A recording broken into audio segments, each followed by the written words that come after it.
Hey, everybody. Thanks for joining. I am Tori, Policy Advocacy Coordinator on our Sustainable Peace portfolio. And I think I'm getting joy from the two books that I finished this past weekend, writing the literary adrenaline that came out of that.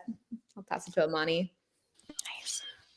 Hi, my name is Imani Cruz. I'm also Policy Advocacy Coordinator handling our Just Migration portfolio. And something bringing me joy is over the weekend, I had a nice trip to Disneyland. So I'm still Oh, living in those memories. Nice. Awesome sauce. And again, Panel eBay. I'm in DC. I'm the policy engagement coordinator for our Just Economies and Climate Justice portfolio. And something that is bringing me joy today, my plants. They are blossoming so much, they're almost moving me out of house and home. So I'm happy to at least say that I have made something live this past few years. So that's what's bringing me joy today. And thanks, folks, for joining. We're going to go ahead and get started. And so today we'll be talking about all things funding. We're in funding season, and even in a more unique, although not unique position where we're trying to figure out how to fund the year we are in at the same time as funding the year that's to come, at the same time as funding everything else in the middle. And so, to put it lightly, it's a bit chaotic. Congress is figuring out what funding for fiscal year 2022 is going to look like. Fiscal year 2022, however, started in October. So we're well into the year. We still don't know what we want to do. At the same time as conversations starting around fiscal year 2023, which will be starting in October of this year, they're also having those conversations as well, waiting for the president's budget and more to let us know what the president's priorities are and more. And if you've been following anything happening in DC and on Capitol Hill, you know that we recently just sort of left some intense conversations around the Build Back Better Act that might not be the Build Back Better Act. It might look something different, but also entails some serious and some really needed investments into our community. So that is to say, Congress and DC and advocates are really just knee deep into figuring out how to make sure that we have the resources that we need from our taxpayer dollars to make sure no community gets left behind. So first, I'm going to pass it to Tori, who's going to talk briefly about what we want to see our taxpayer dollars spent on and how we can communicate that as taxpayers, as advocates, as individuals who will be impacted by this, as members of Congress, and even the president. We have the advice for the president. Everyone's in a position to give advice. And then I'll talk briefly about the position we're in right now, the state of play, and what we're hoping to see as we move forward. And lastly, Imani will talk about AFSC's ongoing campaign to make sure that we are divesting from systems of detention and deportation that harm immigrant communities. A very important campaign to our community members and to the AFSC and partners at large. So stick tight. It's going to be a bumpy ride, but we're here to get you through it. So I'll pass it to Tori. Thanks, Panel. I was laughing when you said we're in spending season or spending bill season because it feels like we've been in the longest spending bill season ever. It just doesn't end. Now, one spending bill season has officially overlapped another spending bill season. And as you said, it's gotten pretty chaotic. On one hand, Congress hasn't figured out spending levels for 2022 yet, which is pretty annoying given that we're almost halfway through the fiscal year that they're trying to spend in. We've been operating under a series of continuing resolutions, which just means that they've extended last year's funding levels into this year while they figure out what they're going to do. And then, of course, because we're halfway through 2022, we have to be thinking about 2023 levels of spending as well. The president is expected to release his 2023 budget request at the beginning of March, sometime after the State of the Union. So we've got Congress working on the 2022 bills. We've got the president working on his 2023 request. And these spending bills are the ones that decide how much of the federal discretionary budget, so that's the money that Congress gets to decide how to use, how much of it is going to go towards stuff like housing and healthcare, the stuff that our communities need to really be safe, and how much is going to Pentagon for weapons and war. So for part of this Facebook Live now, I'm just going to share a bit about where we stand with Pentagon spending negotiations this year and for next year. And then I'll balance out all of that bad news that I'll be giving you with some good news from a recent poll that we ran on the topic of military spending. So for 2022 spending negotiations, as Pennell said, we've had a really wild ride. Initially, the president had requested a military spending increase of 1.7% in his budget request for the year, which is about $12.5 billion over the previous year's levels of spending. So it wasn't the cuts we were asking for by any means. It was an increase, and we were really disappointed even in that. And then Congress rejected that idea, but not in a good way. It sounds like the bills that they're currently working on are going to end up adding an additional $30 billion over that initial president's request for military spending. And that president's request, again, was already a $12.5 billion increase. And this happened because some members of Congress wanted significant increases for domestic spending on human needs, which is exactly what we've been asking for. But then other members of Congress saw that and said, if you want that, you're going to need to give us similar increases for defense spending. So that's where we stand right now for 2022 levels. We're waiting on those final bills to go through still, but it's looking like there's going to be a massive increase for military spending this year. And as for 2023 spending, we're still waiting on the president's budget release, but we've heard recently that that budget could be almost or above $800 billion for weapons and war. And that's obviously a bad choice in terms of what we're spending money on at the federal level for many reasons. Ultimately, it's a choice to put weapons and war spending over things that actually keep our communities safe, like healthcare and housing.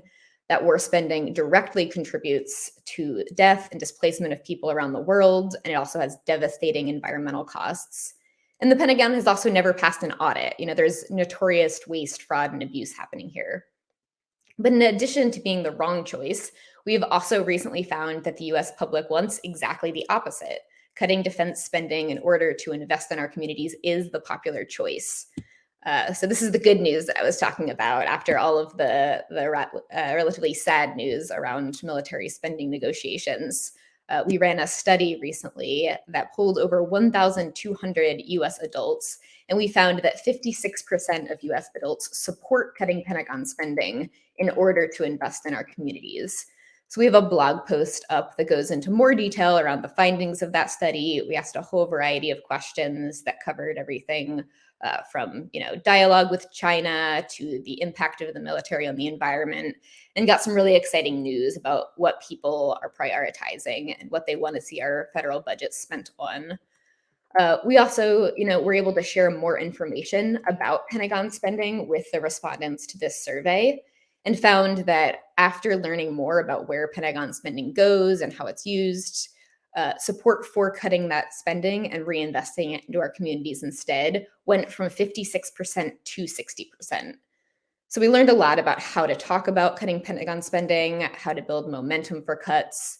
And we have another blog post up that we'll also share in the chat that shares the messaging implications of our research. It basically boils down to 4 big tips. 1, remind people that war is a way to divide us and that we have to reject those false divisions along lines of race and class. 2, remind people that when we work together, big changes are possible.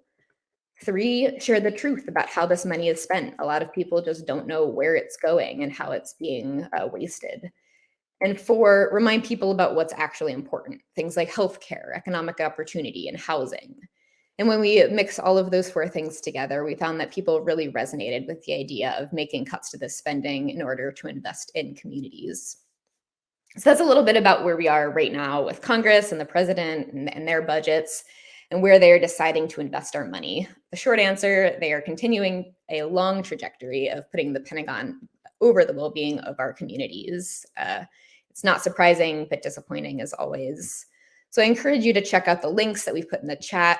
There is an online action that you can take that will send messages to both the Biden administration and Congress, asking them to cut Pentagon budget and reinvest that money into our communities. And there are also those 2 blogs that I mentioned that go into more detail on the polling that we did and the implications that study has for the way we should talk about Pentagon spending. So I'm going to pass it over to Pennell now to talk a little bit more about why this budget process is important and how it's impacting things like housing and the Environmental Protection Agency. Thanks, Turi, for that comprehensive overview. I think it's important to note that such information and such understanding of how we talk about like investments in our communities is important regardless of the cycle that we're in, whether we're in funding cycle or outside of funding cycle. We need to continue challenging the norm that we can prioritize weapons and war over communities, because what we know, like the term says, when you're a hammer, everything looks like a nail. And so when you are so inclined to spend on weapons and war, you begin to treat everything from a militarized response. You begin to over police, you begin to over militarize your responses to things like migration, housing, and issues that people need humane responses to. So as Tori said earlier, we are in the middle of a continuing resolution. A continuing resolution, for folks who need a refresher, means we maintain a consistent level of funding for federal programs that Congress approved the previous fiscal year. So right now, in we are under a funding sort of agreement that was agreed on in 2021. And that means we're under Trump era funding.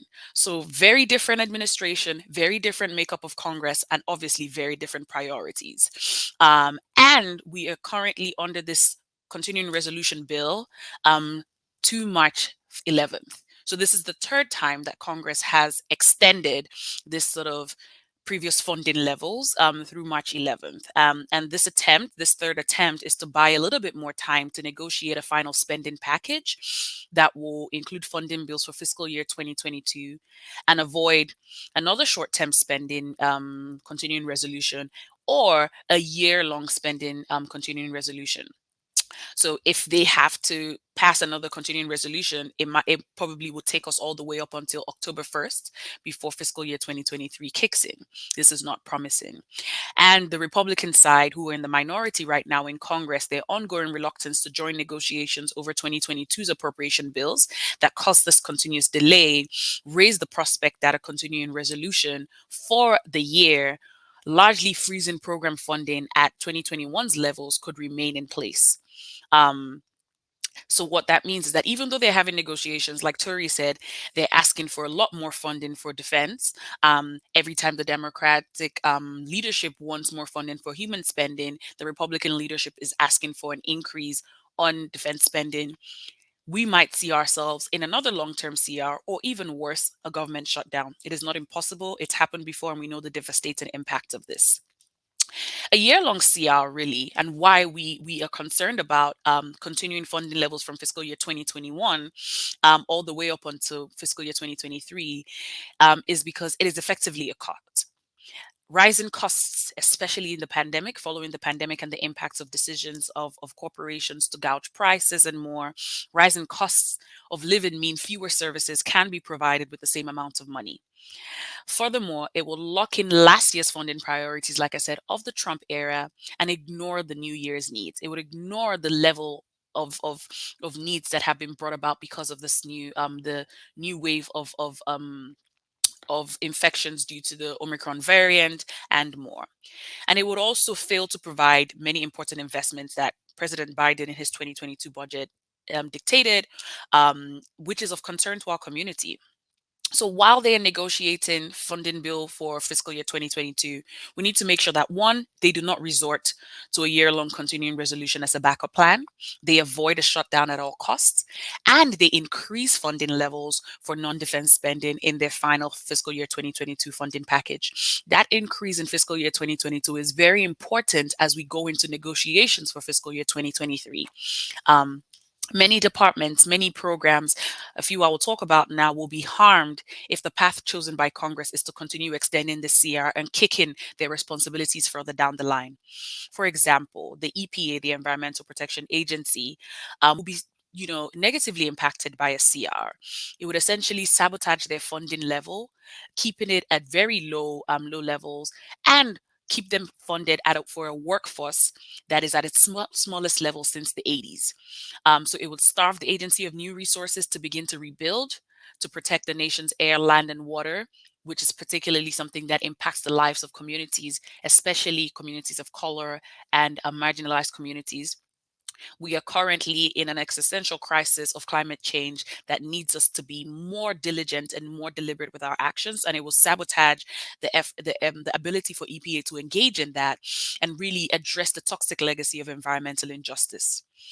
Congress recently passed the bipartisan infrastructure bill, and in that bill, they appropriated tons of funds for EPA to address multiple issues around water, land, air, etc. But really, the way this funding was set up is that the EPA disperses the fundings to states to do this work and to figure out how they want to spend it. It put very little towards implementation and staffing requirements to really do this well and to ensure that environmental justice is centered in that process. And so, what this means is that a year-long CR will really jeopardize the integrity of that process and will freeze environmental justice spending at last year's level of $12 million, which would not provide any support for EPA to really implement the mandate that was appropriated in the bipartisan infrastructure law. So this is of concern, right? A key social spending priority for us is affordable housing, overseen by the Department of Housing and Urban Development. If we have a year-long CR or a shutdown, or we do not increase the amount of money allocated for this department in fiscal year 2022's budget, it is going to be abysmal. The cost of housing and development programs are tied to market rates. You might have seen news about how expensive housing is across the country. I saw an article somewhere that said even the next city that you're thinking might be affordable is already too expensive for you to move to. So we really are in a housing crisis generally, and even more so, this impacts people who need access to affordable housing. The looming threat of evictions plagues our communities at large. And so, with these programs tied to market rates, which are generally rising every year, regardless of the pandemic, a flat funding of this long-term CR, a shutdown, or not increase in funding in fiscal year 2022 will cut and reduce the number of people served. Rising rent and other factors cause the costs of providing assistance to these communities to increase. So what this means is that state and local housing agencies may need to cut assistance for tens of thousands of seniors, families with children, and people with disabilities across the community.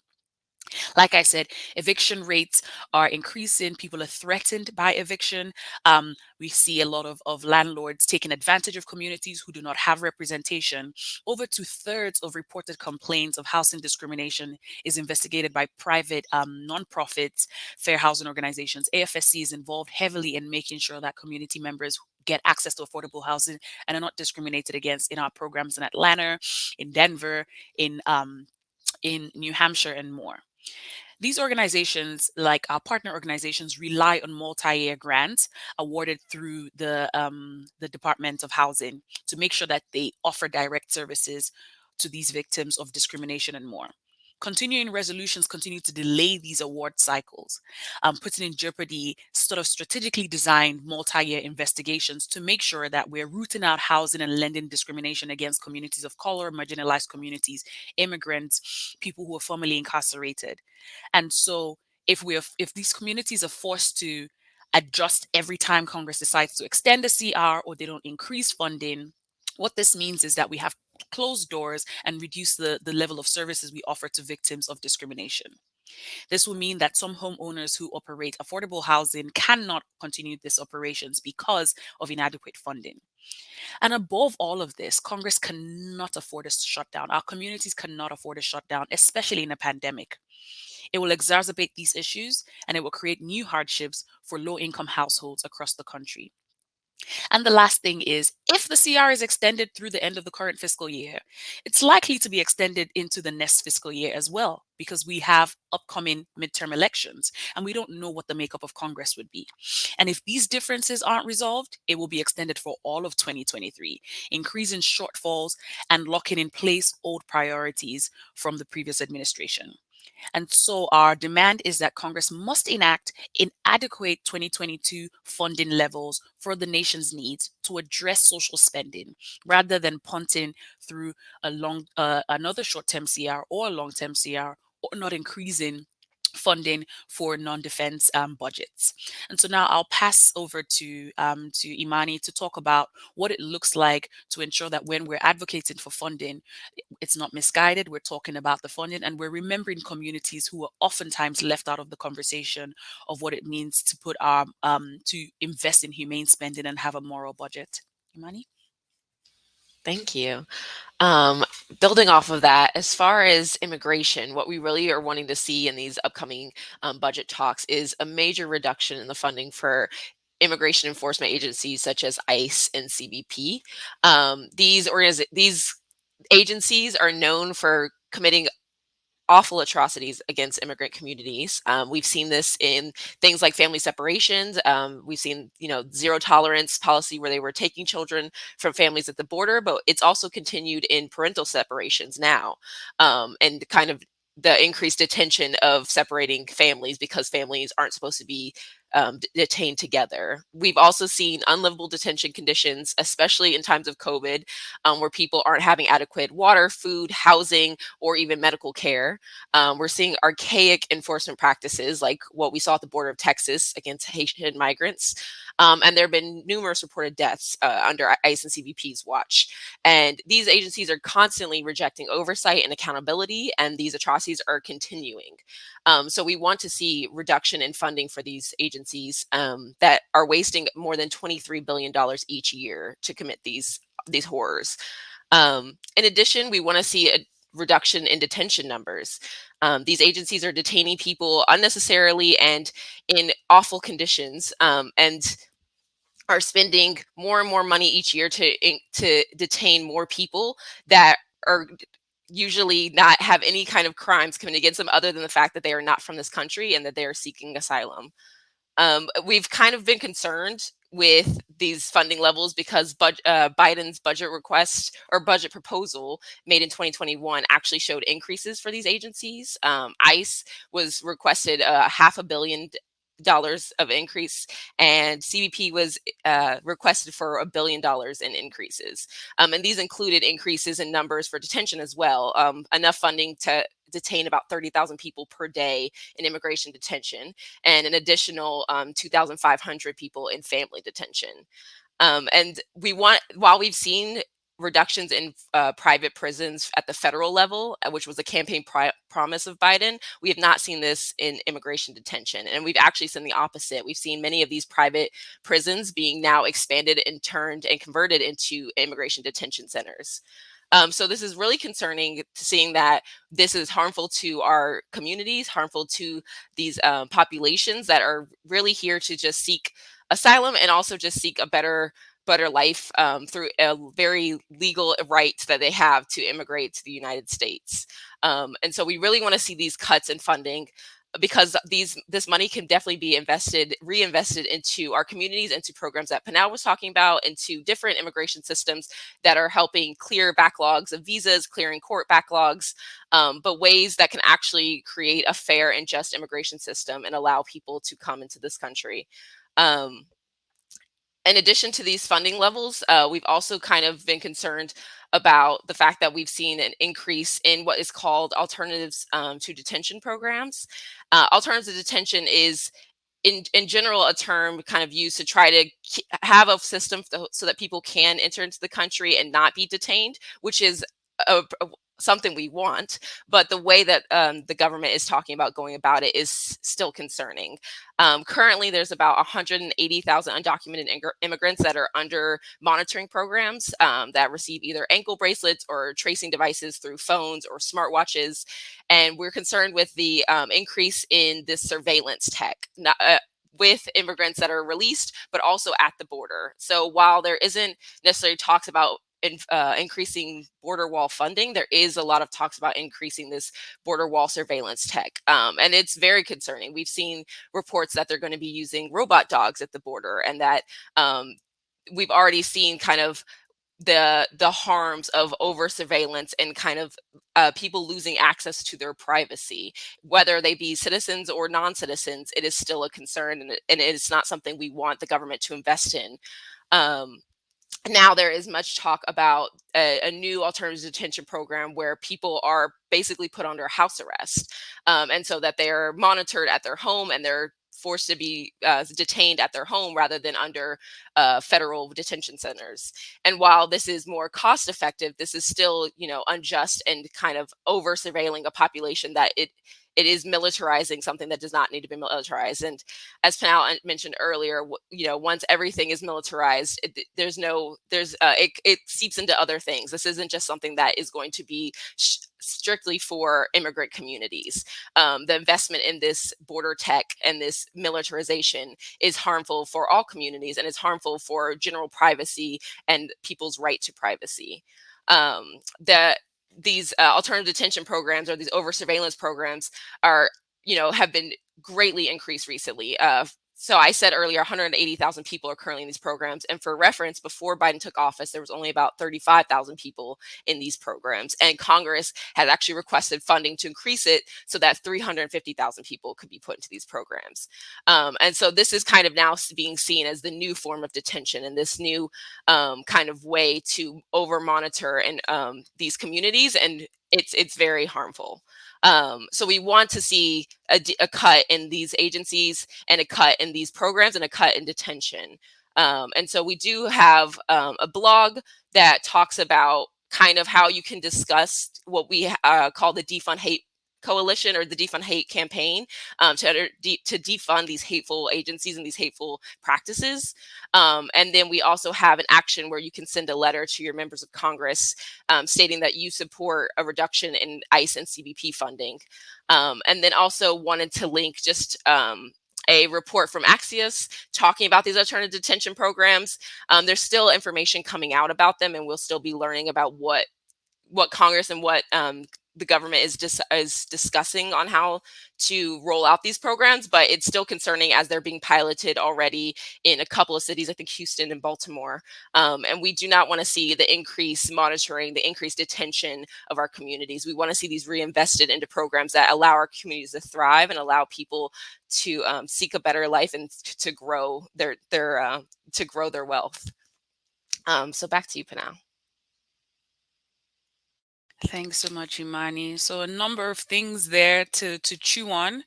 Um, alternatives to detention sounds fun until you read behind the scenes, between the lines, and see how much an expansion of surveillance the U.S. government is comfortable with, and is comfortable asking for more money for. And if we don't challenge these narratives and raise our voices now, it's definitely something that we would have to contend with further down the line, and how it impacts our loved ones and our community members. So thanks, Imani, for sharing that, and for the call to action as well. And thanks to Bo, our social media guru, for putting all the chats in the links in the chat, so that you can read up on what Imani shared, what Tori shared, and take action as well. So we're going to pause now and see if we have any questions in the chat. For either Imani, Tori, or me, and we will try our best to answer them, or we'll point you to the best place to get your answers.